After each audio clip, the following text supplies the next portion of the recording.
Hello mga ka-discovery, welcome to my channel. Ayun mga ka-discovery, nandito tayo ngayon sa may Marcos Highway, Pasig City. Yan, mabali mga ka-discovery, meron lang ako ipapakita sa inyong bagong U-turn. Yan, kasi dito sa may bandang Pasig, dati kasi ang U-turn ay doon sa may paglagpas ng Ayala Pilis. Yan, yung Ayala Mall.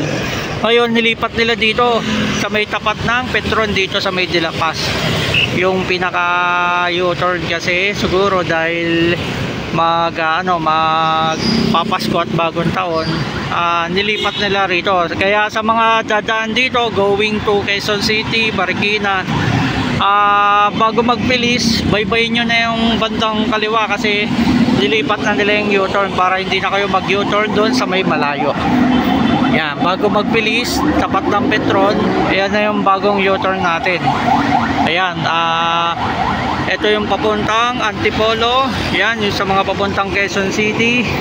Yan, baybayin nyo lang yung yung bandang kaliwa. Paglagpas ng Robinsons Mall, yan, baybayin nyo na yung kaliwa para